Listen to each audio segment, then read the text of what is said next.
Magandang araw, magandang gabi sa kanilang lahat, sa ating sumusubaybay ng ating instructional self-defense video dito sa ating YouTube channel. Now, ang pinapaliwanag ko ngayon at ang atin ngayon pag-aralan sa araw na ito ay more on kicking defense. Kaya puro muna tayo sipa lahat, no? So, ito, kailangan natin dito sa sipa. Itong gagawin natin sipa, diretso lang. No, diretso lang. So, ibig sabihin, dito, importante rito sa sipa, yung distance, no? Kapag ganyan ang distance natin, malapit tayo, pwede na tayo masipa, abot tayo ng suntok. So, kasi kung marunong sumipa ang kalaban natin, apat ang binabantayan natin, kamay at saka paa. So ngayon, kapag ang tamang distance natin, hindi tatama yung kamay niya, so dalawa na lang, yung paa na lang yun. Pag hakbang niya, tama ka na. So, nagkakaroon siya ng 2 counts. Yung first count is to step forward and second count is to strike. So, magkakadalawang count siya. So, sa tapundo, sa atin, sa self-defense natin, pag hakbang niya, hakbang ka rin.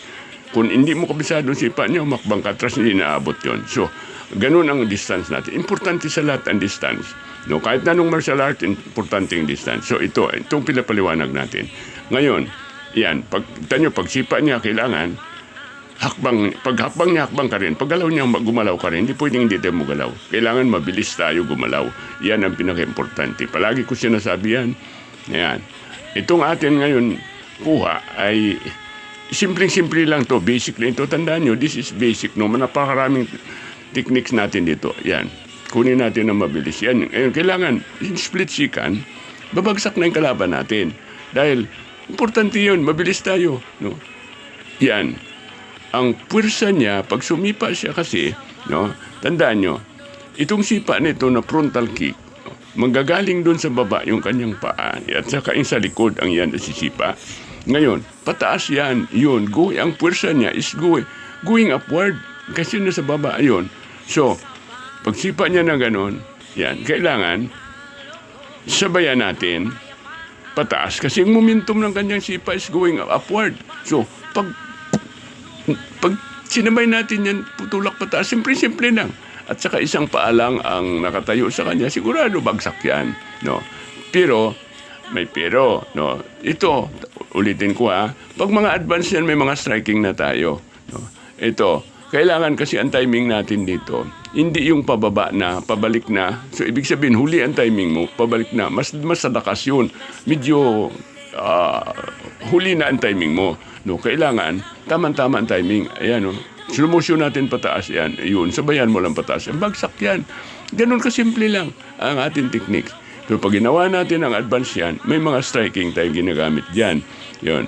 Pag sipa niya, no, sabayan natin ng ilag, yan. Pwede tayong sumiko dyan. Pwede tayong sumuntok dyan. Pwede tayong mag-sweep dyan. Di ba? Ayan.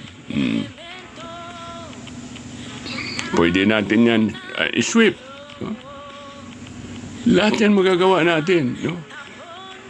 Kasi kailangan gumagana lahat rin natin. Yung lahat na kamay natin. Lahat pala na paa at kamay. Lahat gumagana. Elbow, lahat. No? Pag nakadikit na tayo. Pero itong ginagawa natin, basic lang ito. No? Para tinuturo natin sa mga beginners na tandaan nyo palagi. No? Pang beginners lang itong ginagawa natin, ilag o taas. Yan. Simpleng techniques lang. Napakadali. Kaya dapat masundan nyo ako rito. No? Matuto kayo at itong simple lang pinapakita. Pwede na tayo magtayo ng kaliwa.